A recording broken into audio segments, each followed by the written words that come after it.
You're listening to Coaching for Leaders. This is episode number 55, airing on September 17th, 2012. Produced by Innovate Learning, maximizing human potential. Welcome to Coaching for Leaders. This is the show for leaders who want to improve themselves so they can better engage and develop others. Whether you're a seasoned leader or leading people for the first time, improving your leadership skills will drive your success and, most importantly, the success of others. This week's topic, how to lead in a crisis. Well, hello everyone, and welcome to another episode of Coaching for Leaders. My name is Dave Stachowiak, and I'm coming to you from our studio out here in Orange County, California, where, like many places in the world, the economy has not recovered. And in fact, it has been a very challenging economic situation here in Orange County for the past 3, 4, 5 years, really, like many places in North America and across the globe. And it has been a very challenging time for organizations here, as it has been in many places around the world for a whole host of reasons, economic related and otherwise. And that's one of the reasons that I've been meaning to look at for some time, is how leaders have worked through the challenges that face them in their organizations these days, and in some cases, the crises that they are facing, and how they've worked through those challenges and crises as a leader. And, we could look at that in a whole bunch of different ways. One of them is we could look at all the theories and research and books that have been written about this. But I think it's far more powerful to be able to share stories with you of leaders who have walked through those challenging times and have emerged from those challenges and crises in certainly as stronger leaders, and in some cases of having stronger organizations because of it. Now, those of you who listen regularly will remember that my wife Bonnie is a professor at Vanguard University, and she speaks often about it on the show when she is a guest. And Bonnie just loves her work at Vanguard, and you've heard her say some wonderful things about the university in the past episodes. What you may not know, if you're not familiar with Vanguard, is that Vanguard, like many organizations these days, has been through some very challenging times. And in particular, about 4 years ago, back in 2008, Vanguard went through not only challenging times, but many people at the school would call the times that Vanguard went through truly a crisis. And my guest today, Carol Taylor, was asked to step in as president as this crisis emerged. And she has been leading Vanguard University ever since. And I'm so pleased to tell you that Vanguard has had some wonderful successes since walking through this crisis. Her story, I think, is such a powerful story. And I was so pleased to hear recently that she had written a chapter in a book that has just come out on her journey through this crisis. And I asked her about a week ago if she would be willing to sit down and to share her story. And I'm so pleased to tell you that she was willing and agreed to sit down with me late last week and share her story of leadership and guiding Vanguard through this time. And I wanted to share this story with you today, and I'm so glad that Carol agreed to share the story. One, because it's such a powerful story, and I think you'll find that as you listen to it. But secondly, and perhaps even more importantly, I hope an inspiration to you, particularly those of you who find yourselves in situations leading organizations that are going through challenging times, that are going through crises, that have had to make very difficult personnel, financial, budgetary decisions, and are struggling with that. And if that is you, I encourage you to absolutely be sure to listen to this full interview. My interview with Carol here is about 40 minutes, so it's a little longer than an episode that I would normally air, but I think you'll find that every minute of this interview will provide value for you as a leader, and I believe will be a story that will take you into your week being inspired to lead your organization and your team in a phenomenal way. Here's my interview with Carol Taylor.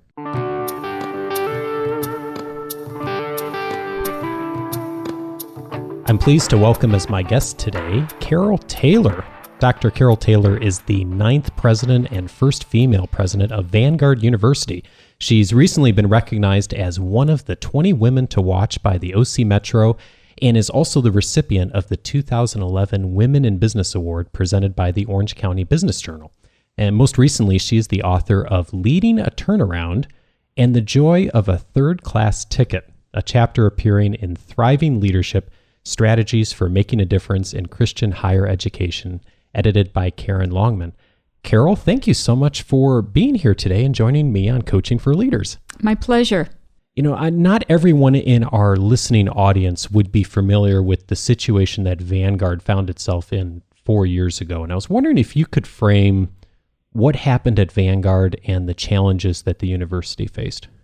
Sure. Well, if you remember, fall of 2008, there was a lot of drama in the economic world. There was. And so we had a school that faced a significant fiscal crisis, that reached out into other areas. And so the situation was we were at risk of losing our accreditation. We had dramatic headlines in the local press that was making dire predictions about what would be the future of the university. As you might imagine, what comes with that then are parents that are very concerned about, will the school still be here for my son or daughter to graduate? Should I send my son or daughter to the school? So we found ourselves not only as part of there was this economic meltdown at a national level, a major crisis facing the university that threatened our existence. And for those who may not appreciate the importance of accreditation for a university, why is that such a central piece of Vanguard's existence? It's the validation of any institution that you are meeting quality educational standards. Parents will not choose a school generally for their son or daughter to attend that doesn't have accreditation. So for any student, for example, any student earning an undergraduate degree that would like to go on to pursue graduate education or transfer from your institution to another institution, one of the first things that any other institution would look at is, are these credits, is this degree being awarded by an institution that has accreditation? So this was really a dire situation for Vanguard to be in at the time. It was very dire, yes. Tell me the story of the third-class ticket. The third-class ticket story? Yeah. So actually, this was a story that was told at my inauguration, which we had actually delayed to get the university to a better place. So we kept everyone focused on the hard work that needed to be done. Sure. And so just as I was being presented the medallion that the president wears at all official functions of the university, the gentleman who was presenting that told the story of a third-class ticket. So the story goes, in our early history, Wild West history, those that traveled with the Concord stagecoach, you could actually purchase one of 3 tickets. So if you purchased a first-class ticket, that earned you a privileged seat in the coach, where if for any reason the coach had to stop, you could retain your seat inside where you could stay out of harm's way. You could be comfortable. If you got stuck in the mud, you could retain your seat and not have to soil your hands or get in the mud to help push. So that was the most privileged seat in the coach. You could also purchase a second-class ticket, which still got you a good seat in the coach. However, if the coach got in trouble, you would actually have to disembark. But you didn't have to do anything. You could stand along the side of the road. You could watch other people do the work, but you wouldn't have to dirty your hands or inconvenience yourself in any way. However, if you had a third-class ticket, you had the least desirable seat, and if there was any danger, you were expected to disembark without complaint, roll your sleeves up, push, pull, fight, whatever to help get the coach moving again. So at the inauguration, this story was told, and as I was presented the medallion, with the word congratulations, you now have a third-class ticket. If you think about it, it's a great metaphor and image of leadership. Oh, yeah. And, so you look at the literature that talks about leading from the middle. It doesn't hold the seat of privilege, but you're actually there to serve others and engage in the work. So that day I felt I officially accepted a third-class ticket, and that was the ticket that the president would hold. Wow.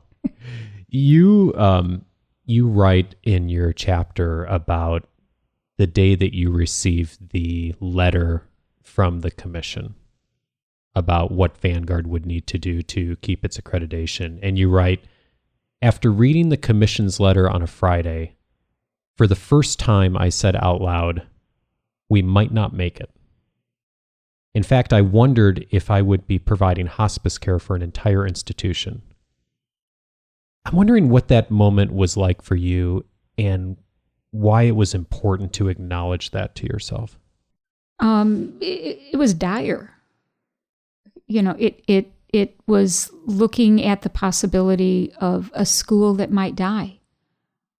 Not unlike if you've had a family member and you've received a dire medical report. And that's why I thought of hospice, because I had just prior to coming to Vanguard University had provided hospice care for my brother.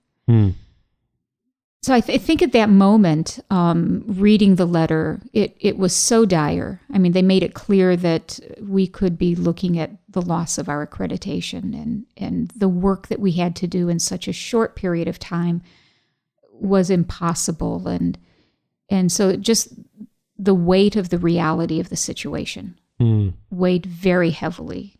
And it was not unlike getting the call at night and saying, it's cancer. It's stage 4. It's really bad. And I think feeling the weight of if the school failed, how do you care for it well? Or is it a call to roll up your sleeves, jump in, and say, we're going to give it everything we have, and commit to that journey? Yeah, I don't know if did you had a second part to that question, didn't you? Yeah, why was that important to acknowledge at that point? Why was it important to acknowledge? Yeah.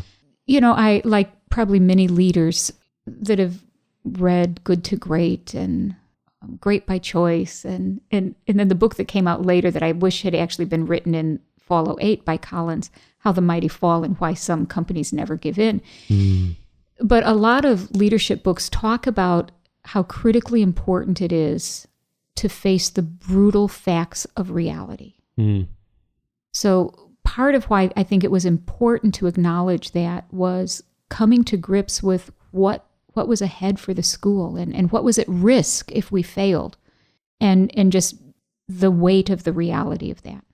It's interesting you mentioned that, because you also write, the temptation is to minimize the bleakness of the situation, soften the language of the critic, or the crisis, ignore reality, hope the situation will get better on its own, or make modest changes around the fringes while avoiding the magnitude of the issues that contributed to the crisis. How did you lead the people around you to avoid that temptation you speak of? Well, I never really thought much about, how am I going to lead people around this? But I stood up and read the letter.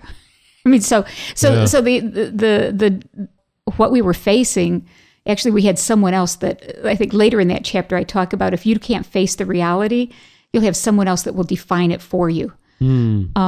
So actually, and then through that, kind of the song we sang was, if we have a crisis, don't waste it. It's amazing how motivating it can be to take on the magnitude of work that you have to do when that work is clear, when the option is death. In some respects, leading later, once you're through that crisis that's life-threatening, is actually more difficult than leading through that particular time. I think the challenge is how do you, in the community that you're leading, how do you help the community face the reality that you have? And we still have, some today who would say it was never as dire as it was. But how do you do that in a way that still brings hope, right? Because if it's so dire and there's actually no hope of surviving, people won't take the journey with you. So it's where do you find the inspiration? Where do you find the reason, the call to do the hard thing and something for a cause that is bigger than yourself, that makes the journey worth the risk of taking? Attending an evening of a conference that was hosted by Vanguard's Global Center for Women and Justice was a pivotal moment for you that you talk about. What happened that evening? This was a really, really difficult week. We were in the middle of, we had a matter of just a couple of months to do massive changes. And things that for a university are unheard of in doing in a short period of time. And I had just come out of a very, very intense emergency board meeting. And I'd been asked to come this evening, the opening of the conference, and introduce our speaker, who was an alum of the university. Kind of lurking behind all of the work we were doing is a fundamental question of why go through what you need to go through to save, whether it's a university or a business or whatever organization that you're working to pull through a crisis. Sure. And actually, Simon Sinek wrote this great book that you start with why. And so I was wrestling with the question, so why save Vanguard?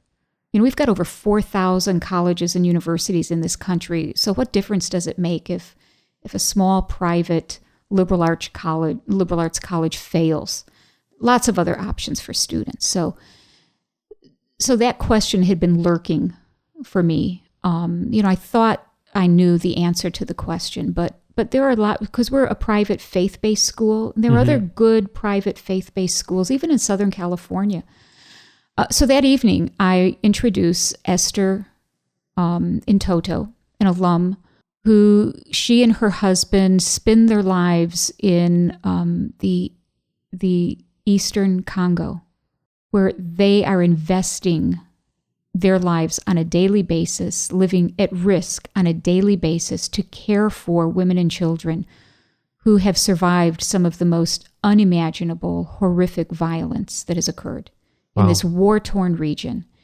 They're having an incredible impact on policy issues at a national level, and then, boots on the ground caring for women and children. She was our plenary speaker that evening. And so I kept my promise and I went and welcomed everyone. And then I thought, I just have to sit down now and I'm done for the night. But I sat there that evening and listened to her story and just got a glimpse of the work that they're doing. And as I got we're in Southern California, so if you don't live right near the campus, you get on a freeway. So as I got on the freeway that evening to drive home, I couldn't help but weep, first for this war-torn region of the world and the families that have been violated and torn apart and the devastation, and for this dear couple and the work that they feel called to do to care for, in particular, these women and children. But what struck me in the most powerful way was that's why Vanguard had to survive, because that's what we produce. So we don't produce widgets, we don't produce microchips, we don't produce, technology. What we produce are men and women who've been educated, and at the heart of the mission of the institution is a vision to equip men and women to serve. Whether that's in the sacrificial way that Esther and Camille serve, or whether it's in a corporate boardroom, but serving with integrity and character, where the work you're doing is not just to line your pockets, although we appreciate wealth, especially if it comes from an alum investing back in the school. Right, of course. But the sense that we live to serve others. Yeah. Whether that's in education or in the arts or in business or somewhere in a remote place around the globe. And it was for me just this powerful moment of discovering, and that's why, for me, that's the story I hung on to that said, and that's why we cannot We cannot close this institution, because that would leave, in Collins' terms, a gaping hole in the world. And it provided, for me, the inspiration to keep going. And led me then to go and dig out all of our alumni magazines and continue reading the stories of what our graduates are doing, the incredible work that they're doing, the incredible places that they serve.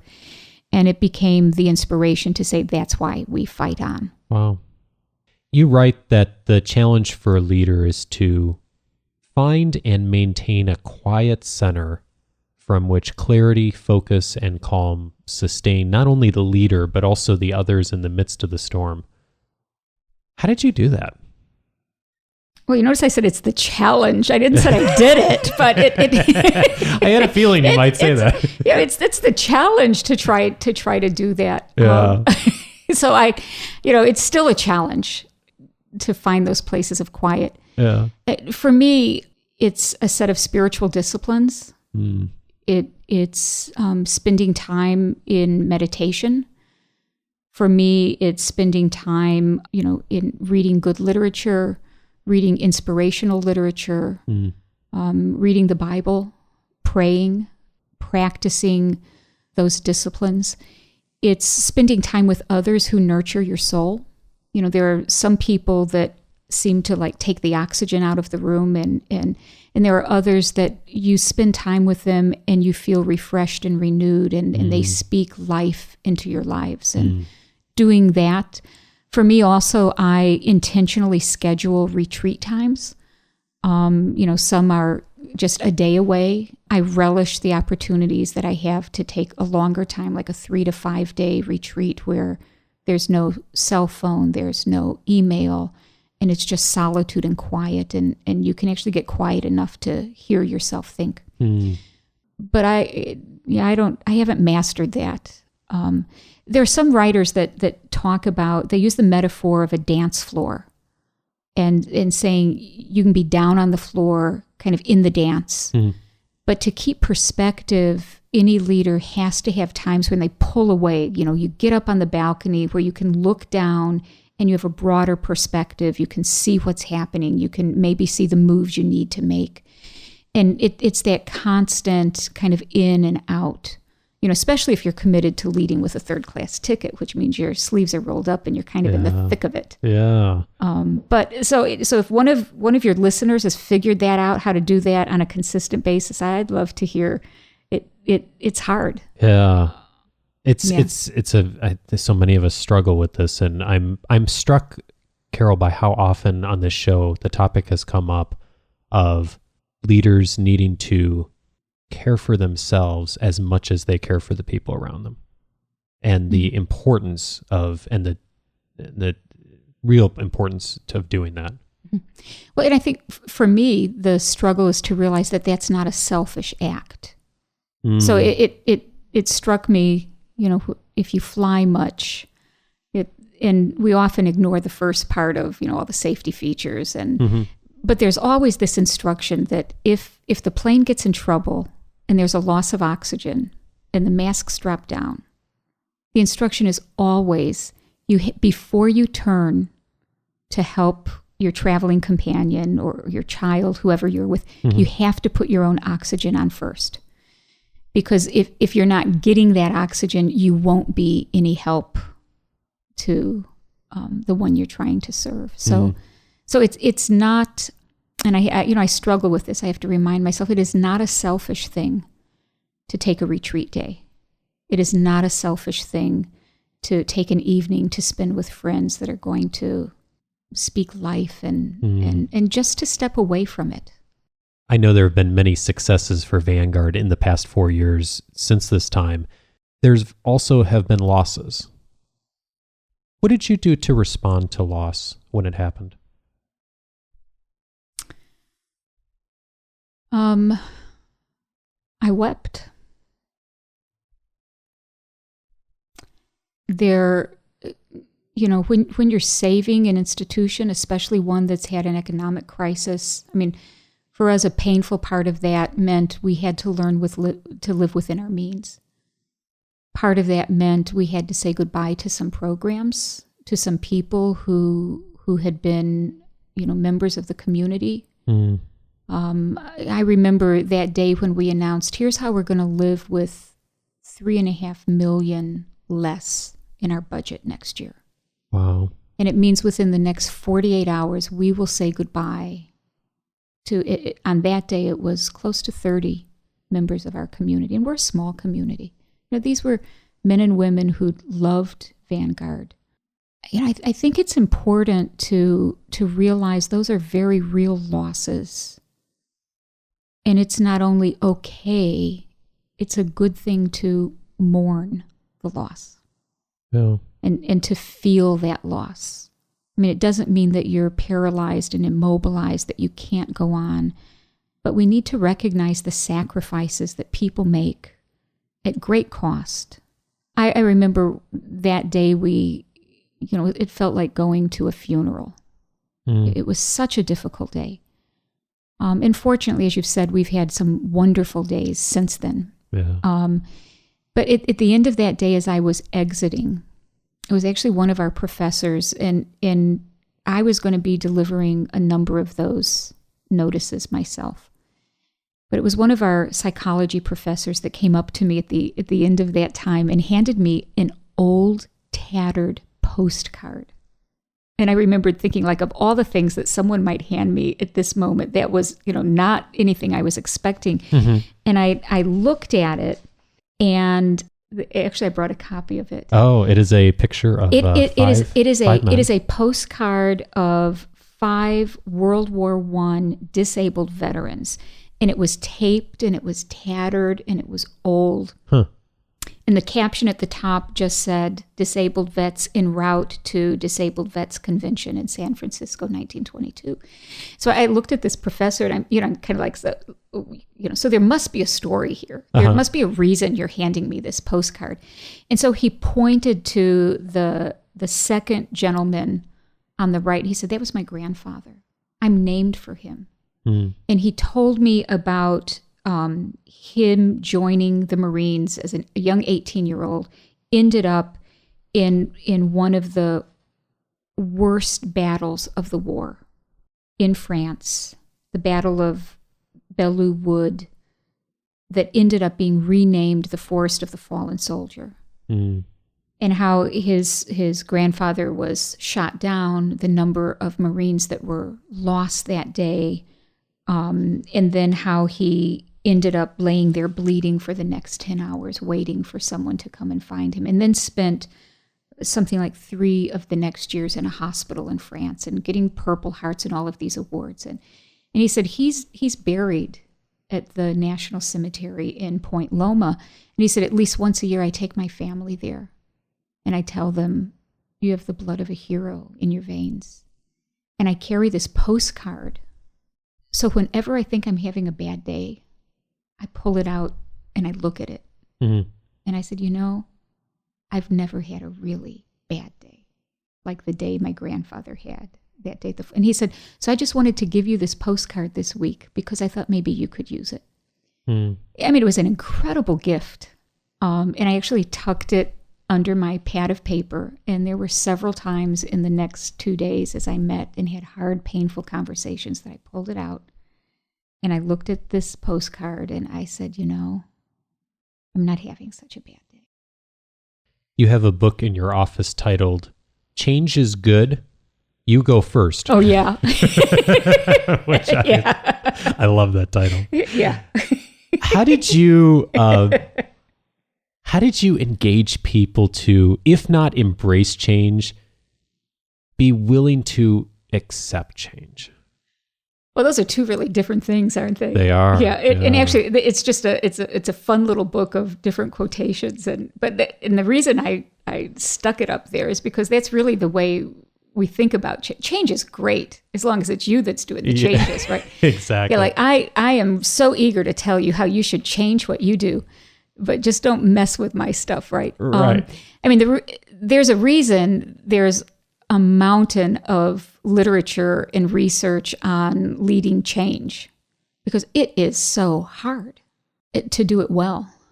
I think, and I don't know that I do it well. In fact, I'm pretty sure I could introduce you to some folks who would say, it was the worst thing that ever happened to the school. And, but the reality is when you're facing possible death, people will change. I mean, it really is very powerful to say, we can make these changes or we can choose not to make them, but then we will be figuring how we're going to close the institution.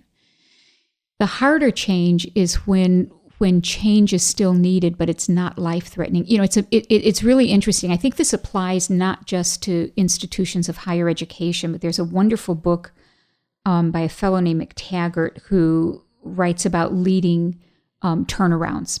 And he's done these wonderful case studies of institutions that have reinvented themselves, that have been successful at turning around their institution. And as he profiled, is there a pattern to what they do? And he said there's this consistent pattern to a turnaround journey.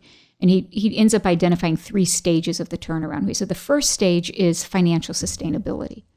Like if you can't be financially viable, you don't get to do anything else because you're not going to make it. The second phase is often, it's that rediscovery of why you need to exist and going back and kind of re-embracing your mission and then rebranding the institution. Stage 3, he calls academic revitalization. But in other businesses, it's the deep cultural change that looks at all of your systems and how you function and the changes that are needed to build a strong, sustainable future for your institution. He said, actually, that is the most difficult phase of work, and most institutions stop at phase 2. So I think doing the change in phase 1, phase 2, it turns out, while it's painful and it hurts, there's a compelling reason to do it because the option is we won't survive. When you get to that third phase that says we want to revitalize the organization and start thinking about deep cultural change of the organization, I understand why many don't complete that phase because it is so hard. And that's the phase that we're in the middle of. So you may want to check back in a few years. We'll have you back. To see if we've actually been successful at doing that. Yeah.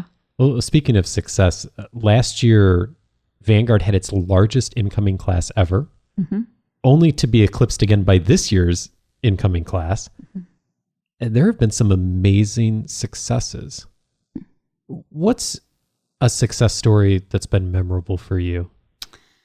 Oh, actually, this is really phenomenal because there's been so much good that has happened at the institution. First that our students and their parents stayed with us.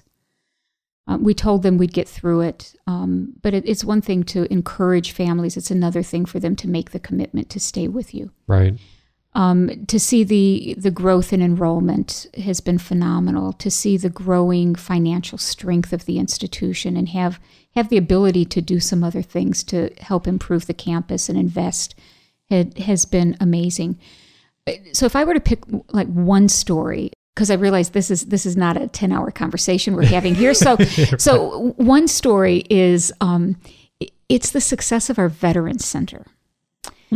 So it was in the second year, so we're still in the thick of trying to pull through, and I had the director of our School for Professional Studies come to me and say, Carol, I think we could be a yellow ribbon school. At that time, I think we had maybe 10 or 15 veterans that had chosen to come back and complete their education at Vanguard. And so she had done the research, and I said, so what does it mean to be a yellow ribbon school? What would it take?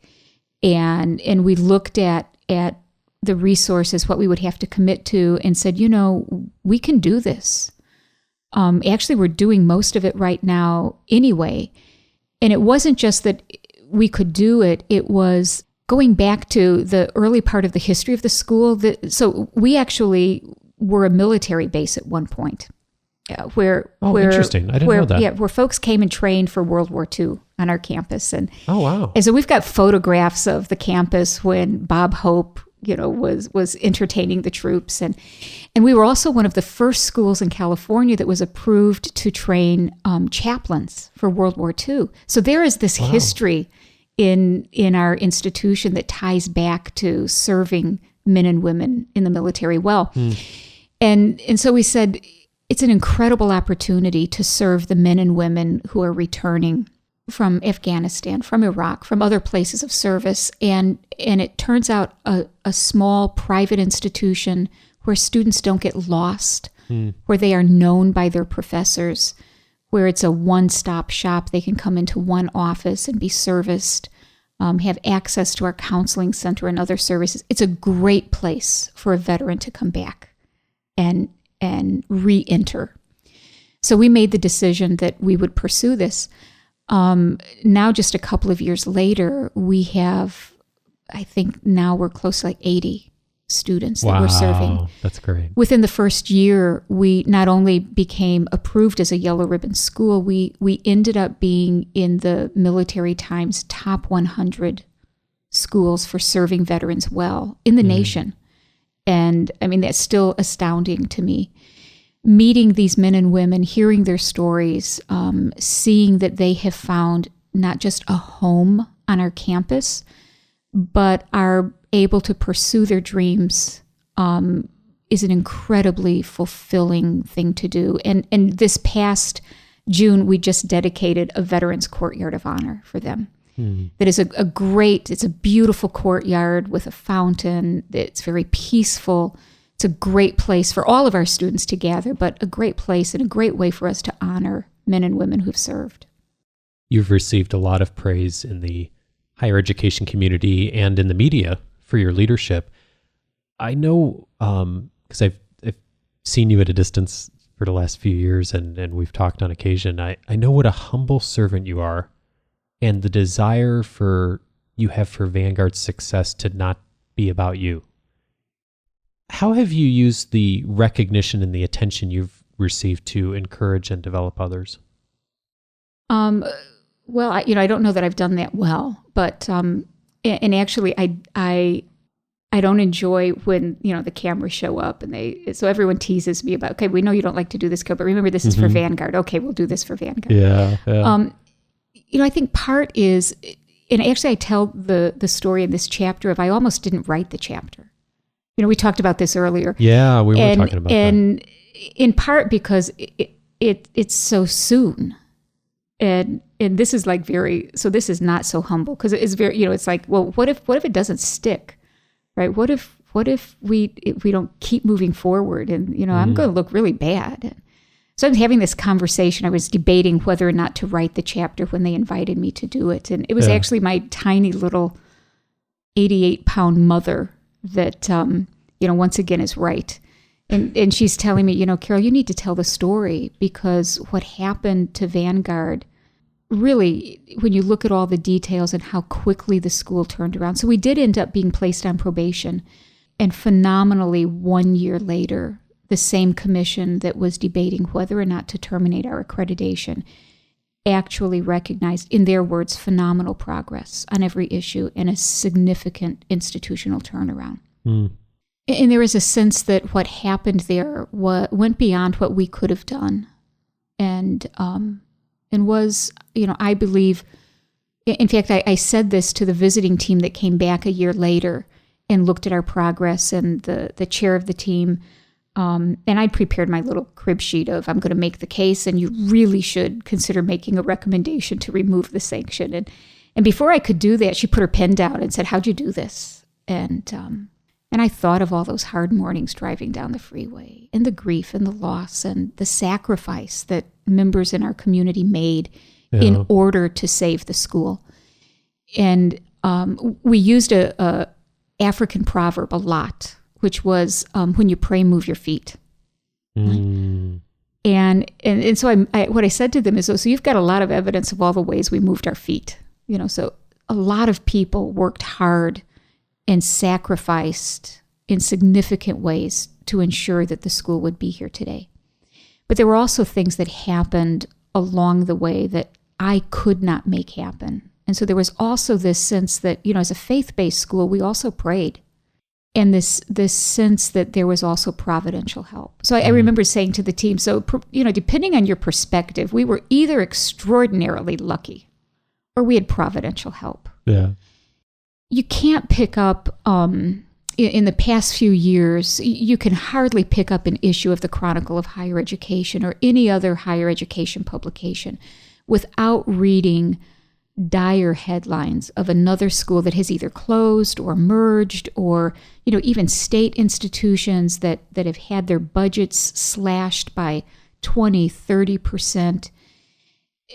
So part of it is, and my mother was right, the story needed to be told, regardless of what happens ahead. Her pithy little statements, well, what happened, and you shouldn't have made it, and you did. And you need to tell the story because other people who are in a similar situation need to know that there is hope, that it's possible. It's the same reason that I bought Colin's book, The Summer of '09, How the Mighty Fall, which was big headline. That was the big, bold text. But it was that tagline, why some companies never give up. So the reason I bought the book was I didn't need to know how companies failed. We had it in the news in our faces every day. What I wanted to know is those companies that pulled through a crisis, that didn't give up, that persevered, that had the fortitude, the faith to keep going and to learn from that. So, if telling Vanguard's story is an encouragement to another president who's saying, we didn't make our enrollment, and therefore we're not going to make our budget. And we've just had a major hit to the endowment.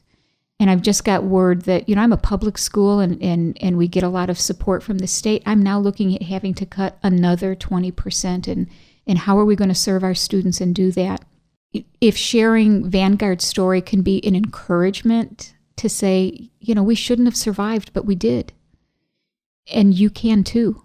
Then it's worth telling the story. You use a word a lot that I find sometimes frightens leaders, and that word is love. Why does a leader need to love? Well, a leader, doesn't have to. And, sadly, we have a lot of examples of leaders who haven't, and kind of the devastating consequences that has. But I think, it's interesting. Kouzes and Posner, when they came out with their book, The 10 Truths About Leadership, or The Truth about Leadership, and they talked about 10 truths. Yeah. The last one was love. It was the realization, and you look at a lot of research that says really leadership at its best is an affair of the heart. That's what they say. I think especially when a leader is facing a time of crisis, what motivates you to keep going? I'm not sure that you keep, because it's too easy to walk out. It's too easy to say, I'll take my cut, I'll leave, good luck to the rest of you. I think the deep place that a leader pulls from to say it's worth the risk, it's worth taking the journey, and the deepest satisfaction is when you actually love those that you serve. Who's someone that's been a wonderful coach for you, and what did that person do to engage and develop you? Like any leader, there's a long list of people who've invested in our lives, from educators to friends to, people who you paid to be coaches and mentors. When I think, now of the person that was most influential in my life, it was my father, who, as you know, passed away a few months ago. He was a great businessman. He had a great heart. And it wasn't just these long conversations that we would have about what's important in life and how you work. And he was my biggest champion. But I got to see how he lived that across 86 years of his life. So he was not only a great role model, he was a great model of what it looks like to finish well, to have a rich life, that at the end of his life, there was great joy and gladness. And I still hear his voice like when I said the day I was so tired, who's gonna notice if I don't go and introduce a speaker for the evening? Well, it was my dad's voice that says, you made a commitment, you need to keep it. Yeah. He was a great man of integrity, loved the people that he worked with, cared for them, had this sharp mind, this easy wit. We would talk about the fact that, we need to take the work seriously, but we shouldn't take ourselves too seriously. He was probably the greatest model I had of what it looked like to lead with a third-class ticket. Yeah, he would be the one that was most influential. It was interesting. When my father passed away, I was preparing for his memorial service. And my father was a man of deep spiritual faith and commitment and began every day with reading his Bible. And so as I was preparing for his memorial service, I opened up his Bible. I thought, I'm just going to get Dad's Bible and open it up. And I found this handwritten little yellow sticky note in the inside cover. And it was just this little bit of a verse from the ancient writer of Ecclesiastes. And he had written, so I now treasure this little note that I have tucked away. It's this bit of verse that says, he seldom reflects on the days of his life because God keeps him occupied with a gladness of heart. So I went back and read the whole chapter. The first part of that chapter is about the meaninglessness of riches, if that's all we pursue. But just before that closing verse, it talks about that it's good and proper for a man to eat and drink and to find satisfaction in his labor. So to take joy in your work.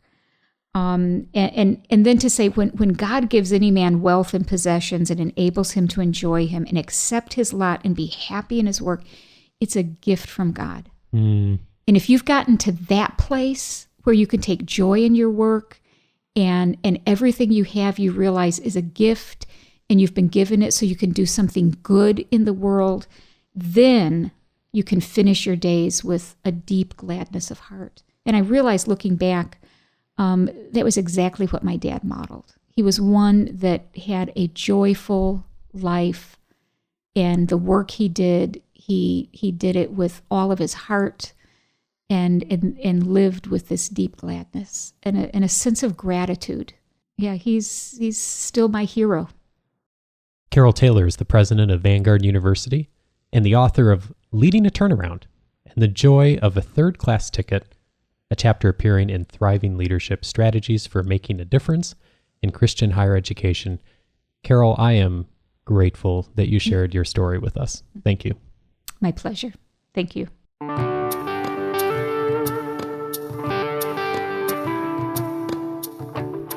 There's two things I would challenge you to do after listening to Carol Taylor's story today. The first one is to hop onto a computer and go to Vanguard University's website. You can get there by going to vanguard.edu.